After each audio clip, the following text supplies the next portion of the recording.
Assalamualaikum warahmatullahi wabarakatuh. Perkenalkan, nama saya Silmi Aulia Soleh dari kelas 03 PPKP 001 ingin mempresentasikan materi saya yang berjudul Perjuangan Mempertahankan NKRI.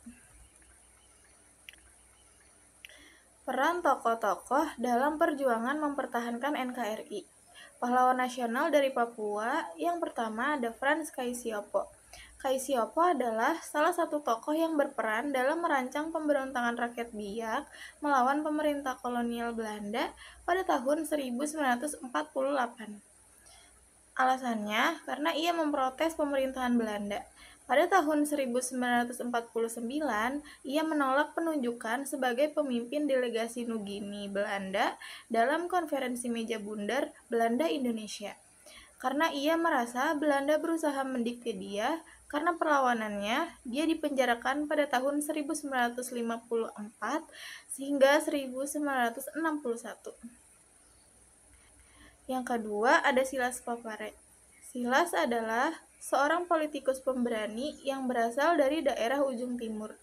Pada bulan Desember 1945, Silas Papare bersama dengan para pemuda menyusun strategi untuk melakukan pemberontakan terhadap Belanda.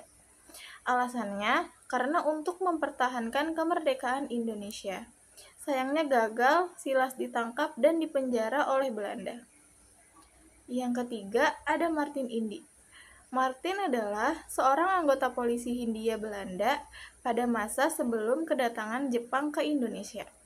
Beliau bahkan pernah berencana bersama anak buahnya untuk memberontak terhadap Belanda di Papua, namun gagal. Para raja yang berkorban untuk bangsa. Yang pertama ada Sultan Hamengkubuwono.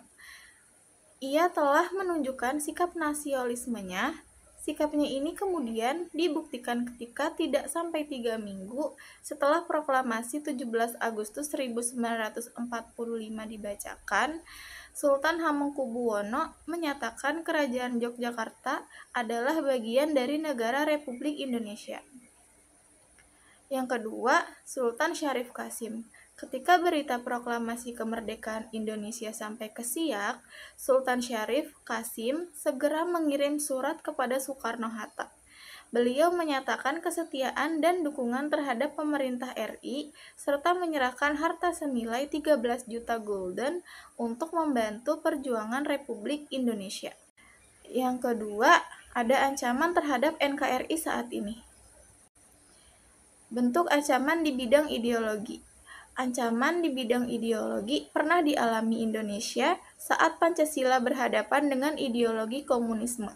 Pada saat itu, kehadiran ideologi komunisme mengancam ideologi Pancasila dan sudah ditolak secara tegas oleh bangsa Indonesia. Jika tidak, ada kemungkinan ideologi selain Pancasila dapat berkembang di Indonesia. Inilah yang disebut ancaman di bidang ideologi.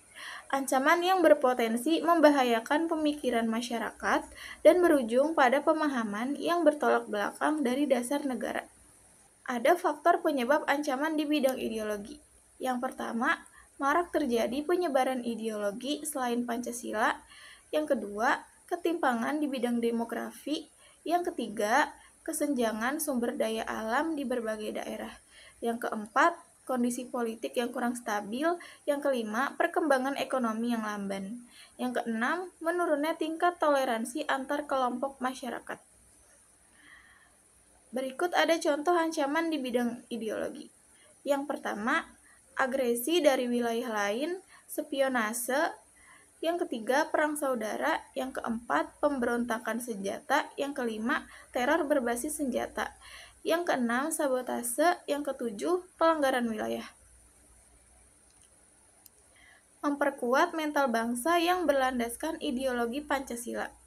Menurut Nur Mr. Bakri, strategi menghadapi ancaman ideologi dapat dimulai dari memperkuat keyakinan dan kebenaran terhadap ideologi Pancasila yang memiliki kekuatan untuk mempersatukan Indonesia secara utuh dan menyeluruh.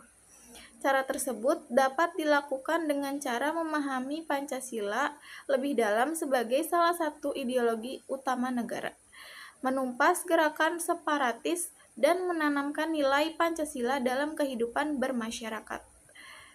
Semangat dan komitmen persatuan dan kesatuan. Pengertian komitmen kebangsaan. Menurut Kamus Besar Bahasa Indonesia, KBBI, semangat menurut kekuatan kemauan, gairah untuk bekerja dan berjuang.